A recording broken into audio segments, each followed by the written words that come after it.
everybody, welcome to Old World. We're going to be beginning a pretty expansive playthrough of this game, I hope. It's coming out on Steam today when you're seeing this, and I'm also live streaming when this is out. Also, Old World, so go ahead and check it out on my Twitch in the link in the description. And I'm really excited about this game for a variety of reasons. It's by Mohawk Games, who made All4 Trading Company. They are headed by Seren Johnson, who was on Civilization 4. So that is one thing this game has going for it. I've seen some other of my friends play it. Looks really good. A lot of the audio and the music in this game is from Christopher Ten, who worked with Tidy, a producer I've listened to for years. I worked on Civ in-game soundtracks, so really, really talented person. Really, really talented people behind the game. So, yeah, let's go and get into it. New game, Nebuchadnezzar. I am Nebuchadnezzar, son of a Mesopotamian king, husband to Amethyst of Media, and forever a worshiper of the god Marduk. In the name of my father, I elevated my city Babylon to be the jewel of the region. I've trained in military tactics, conquered kingdoms, and rushed rebellions. I built the hanging gardens for my wife, so she could feel closer to the hills of Persia and the Ishtar Gate to honor Murdoch. I want to say Murdoch, but it's Marduk. I connected them both with a processional way, and all visitors are bewildered by the beauty of my empire. Under my rule, women have equal rights to men. We create intellectual institutes in the temples. I focuses on art, culture, science, mathematics, and craftsmanship. In a decade, I turned Babylon into a city of light. And there's our stats. I'm going to kind of leave those up to the first impressions here. So difficulty, the AI plays on the good, so we'll play on the good map.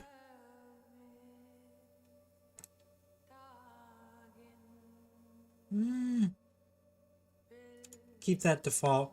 Turn the map size up just a little bit. So there's a role-playing setting where death is common and fortunes can swing considerably in this event-heavy mode we're in.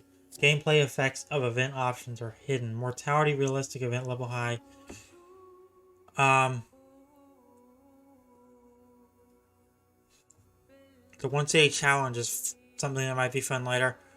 I think we're going to keep it default for now for this first round. We'll do 3 opponents, keep it a 4-person map. I like to have my thing even. And I think we'll just leave all of the rest, for now, the same.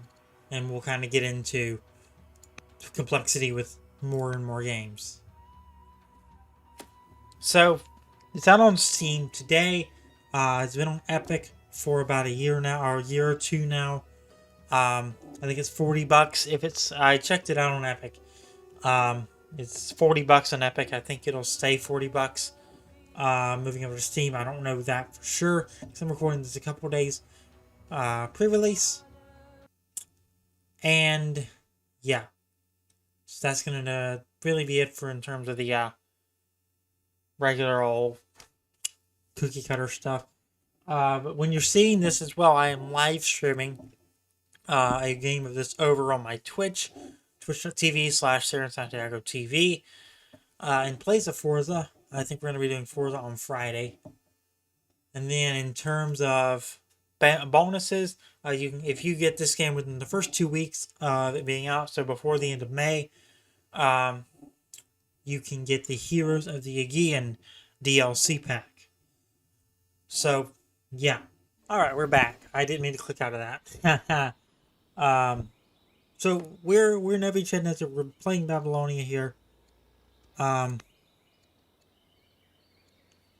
Okay.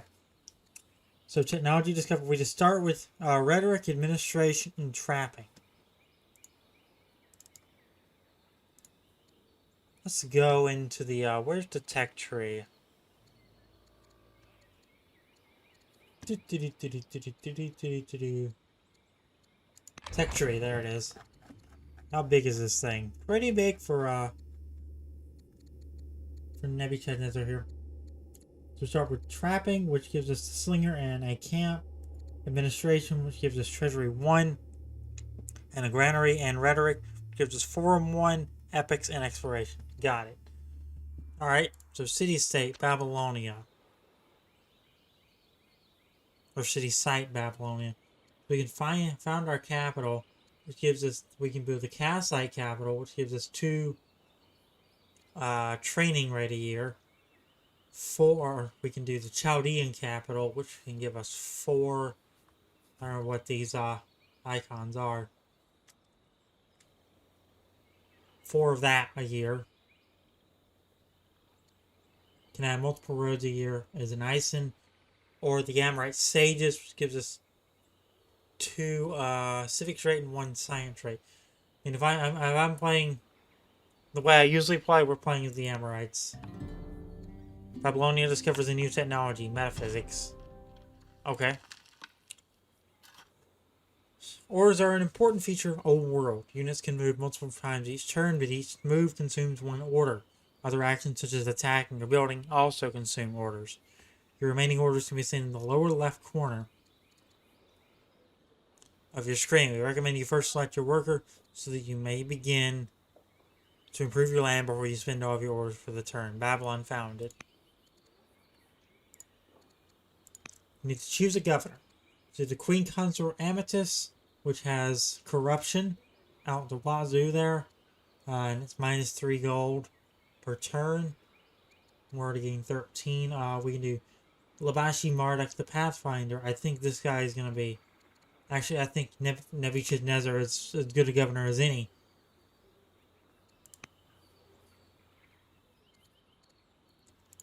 So we need to... He's idle and can be sent on a mission. So we can do choose research. Ironworking for warrior. I think that's probably going to be our best bet. Fort or quarry from stone cutting. Workers vote improvements for your city. Rural improvements such as farms and mines gather raw materials. Urban improvements such as barracks or shrines provide training or culture. With some exceptions, urban improvements must be built on or adjacent to other urban tiles. A lack of urban improvements will lead to discontent, so plan carefully and leave some room for them near your cities. Improvement output can be augmented with specialists from the city screen. Let's get to work. I mean, granary makes sense, so I'll let you do that. Is this per turn? Yeah, 4 turns to build one, so it's not instant like Civ 5 was. I like that. I like the mechanic of Civ 6 in this game where you have to wait for those things. Alright, the Slinger is a range unit with a default maximum range of 2 tiles. Range units can shoot farther from on top of the hill, suffer a -20% damage reduction for every tile between them and their target. Firing into trees or shrub also reduces their damages. You've run out of orders. Your Slinger cannot act if you don't have an order to command it. You'll get more orders at the start of your next turn, but if you need, you can spend 100 trainings to get a new order. The most important source of orders is legitimacy. Where's training? Ah, the shield, right.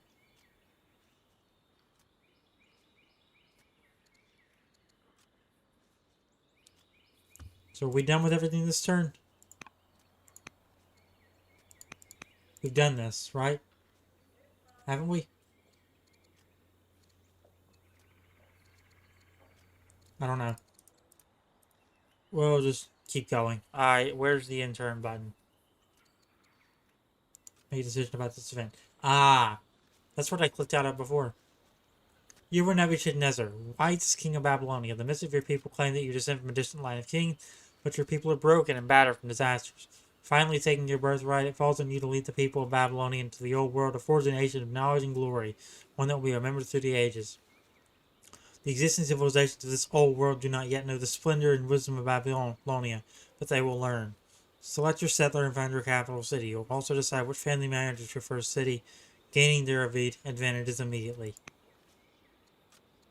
A city governor can be recruited from your court by clicking the wreath icon button below the city banner or within the city screen. A governor can boost the guild of a city by some unique traits. A governor, with the exception of the leader, cannot be from a different family of that of the city. Orders are an important feature. Okay, we already read that one. Now we can end our year.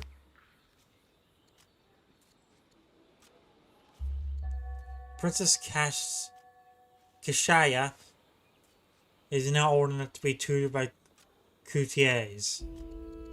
Time passes quickly. Princess is growing up fast and eager to learn. How would you like to educate? Philosophy, politics, tactics, or commerce? Commerce. Your scouts stumble across an ancient, long abandoned structure that appears to have once been a village surrounding a mine.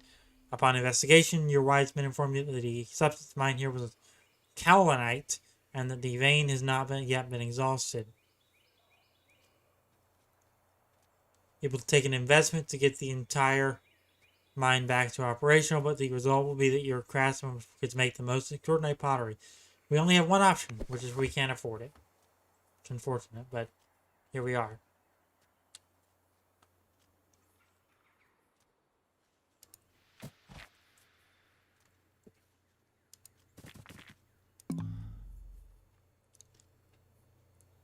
That slinger has used all of its moves and become fatigued.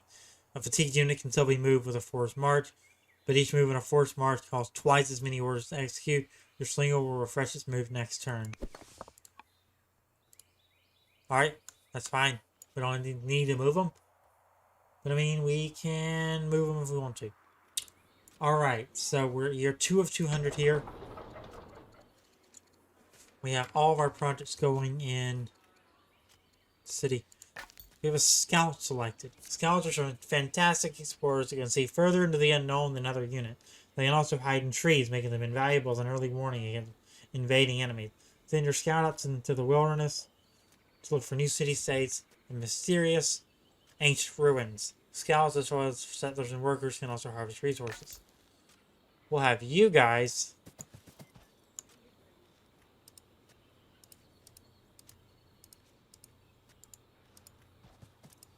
move this way. Alright, wonderful. Bonus effects. Grinders. Prince Kashai can be tutor. We've done that. That's all we can do this turn, I think. I mean, I don't know much of anything we can do other than that. I mean, okay. Yeah, we got our settler being made. We have a technology being researched. We have a granary being made, so we don't. Yeah, we need to get the granary made because we're gonna run out of food here. All right, so let's go ahead and end our turn.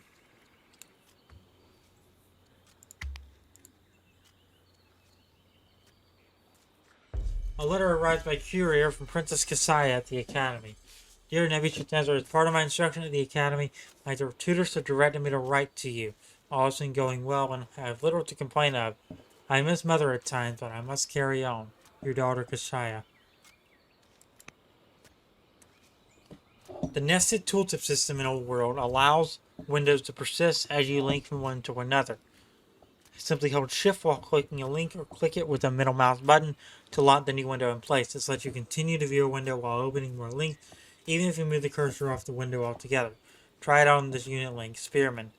Press the escape key or click away from multiple windows to make them disappear if they are locked.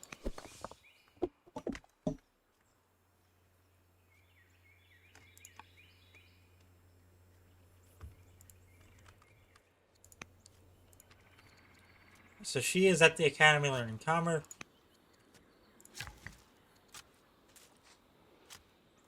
And my son is second line is age 3. So the market we have 3.9. We can buy 3.9 or we can buy even 100. But I'm not going to buy any food because I think we were 2 turns away from having a granary anyway.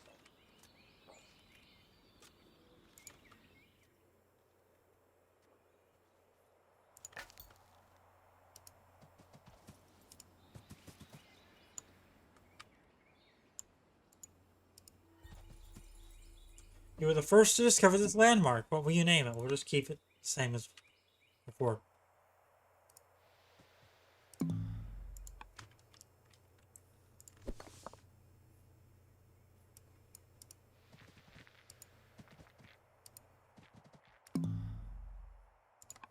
Alright.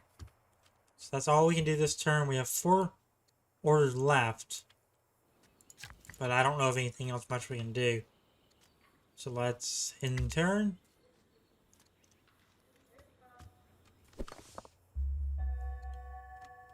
Two years to stone cutting, 1 year until a granary, and 1 year till we hopefully quit going in the red with our food.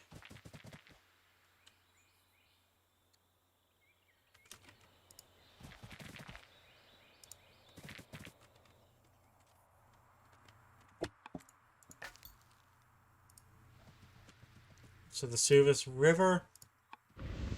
You met your first tribe, the Gauls. Tribe can engage in limited diplomacy, but generally won't be coordinated in the way opposing nations are. And we also find barbarians when exploring the map. They do not behave like tribes, but you're always at war with them. Shoot. Barbarians are good targets for early expansions. They are easier to drive away than a more organized tribe. Finding some barbarians or a weak tribe and claiming their city states for yourself will be an important step forward trying to grow your nation. Excuse me. Your scout has moved on to some salt, a harvestable resource. Scouts, settlers, and workers can send an order to harvest yields from a harvestable resource. To do so, click the basket button in the action panel on the left while your scout is selected and sending the harvestable resource. A harvestable resource takes a number of turns to renew before it can be harvested again. Resources that are within any city's limits that are too far from one of your cities cannot be harvested. So hello, Gauls.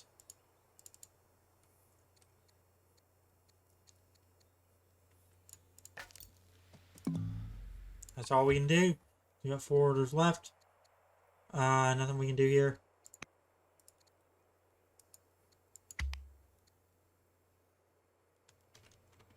So any orders we don't use, we can get money for. I got it. Okay. Your capital is finished training a new settler. Settlers are key to expanding your nation because they can only they can found new cities. Take this settler to a nearby city site to establish a new city. City sites can be claimed prior to sending a settler to colonize them. Plus, you can have any type on the city site tile to claim it as your own, thereby preventing foreign nations from founding a city there. When you found a city, you have to choose which family to grant it to. This family will provide powerful bonuses to the city. If you're granting a city to a third distinct family, you will lose access to your nation's fourth family, so carefully consider what bonuses you want and which family you can go without. Representatives from the Academy arrive at the court, bearing news of Princess Kishaya. She has been well and is turning out to be as wise as her father, King Nebuchadnezzar.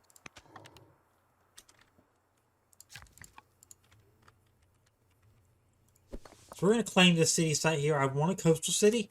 If this game is anything like other types of this game, I think it would be if it's got a civ head on it. A coastal city would be massively helpful to us. So we're going to move this settler down here.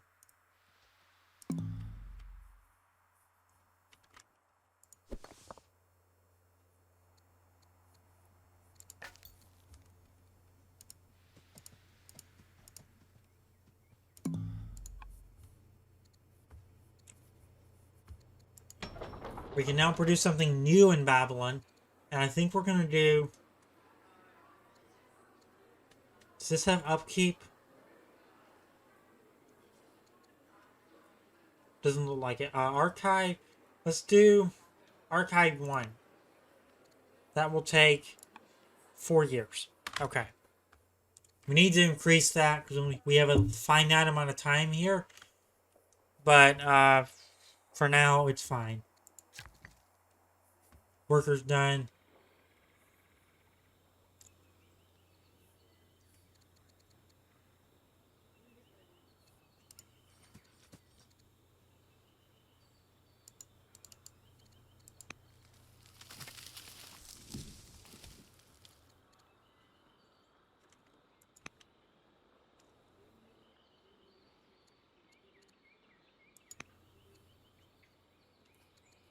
Nope. Cancel action queue.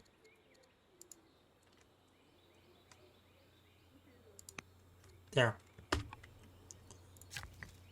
So that will be available in 3 years, I guess? Cancel action queue. We go over here and build a mine.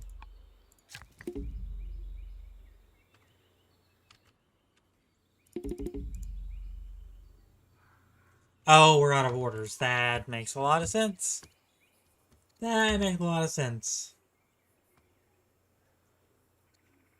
Stone cutting discovered. If we can research the stone boots, which we don't need that right now, I don't think.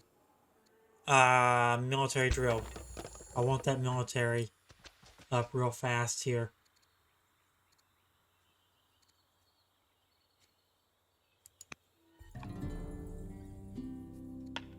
You are now known as Nebuchadnezzar the Settler. When we discovered the Caspian Sea, you've encountered a rival nation. Rival nations are your primary opponents in the old world. You may engage them diplomatically, which could lead to gaining a powerful trade partner and ally, or declare war on them and to conquer their territory. You decide which nations are worthy of being your allies and which should simply be conquered. At some difficulty levels, other nations begin the game already established, with a number of cities, units, and improvement. If you hover the mouse over Egypt's name in the leaderboard at the top left of the screen, so that's who we met. They have another point than us. You can find out important information about them, such as the number of cities they have, how strong their military is, how developed they are technologically, and how also with whom they are currently at war or peace. Cities produce the following yields: growth, training, civics, money, science, culture, and discontent. Growth, training, and civics are all used for city production. Growth for civilian units, I can never say that word. Training for military units, and civics for projects and specialists. When not being used for city production, training and civics go to the global stockpile, and growth goes to the production of new citizens. Culture and discontent both go to their respective progress bars. When the culture bar fills, a positive unit occurs, and new improvements and wonders are unlocked. When the discontent bar fills, maintenance goes up and growth and science go down. So much reading, but it's tutorials. Upon completing the research for a new technology, you will unlock the next technology on the tree, entering it into the discard pile. And 4 new cards will be driven from the draw pile of available technologies for you to choose from. After selecting your new selection from the 4 drawn cards, the remaining 3 cards will be sent to the discard pile, and ultimately will cycle back to the draw pile when it is empty. Free unit and bonus cards are never recycled and are instead permanently discarded if not chosen.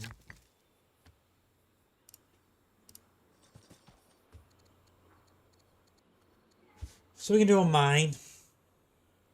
We can do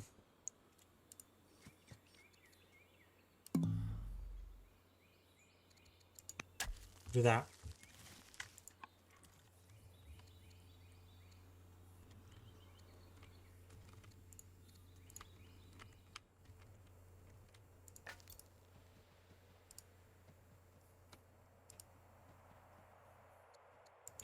Chief production in sidebar. 31 for more money a year.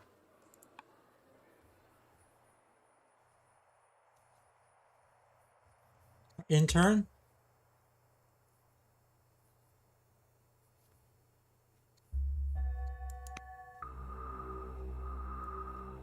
Astronomy is in practice in Babylonia since the days of your ancestors. Princess Kashaya has been studying the stars and comes to you in excitement, claiming to have predicted a rare eclipse of the sun. This doesn't align with the existing calendars, and once your scholarship, they find an error in the current calendar system. It will take longer due to her inexperience, but allowing Kashaya to oversee the reforms would be a good chance for her to take responsibility. You know what? Let's empower her.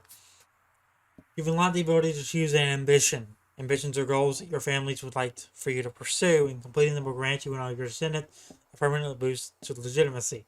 Completing an ambition unlocks a new one, and completing 10 is one way to win via an ambition victory, so always do your best to fulfill your current ambitions. Here are a couple of simple ambitions to get you started.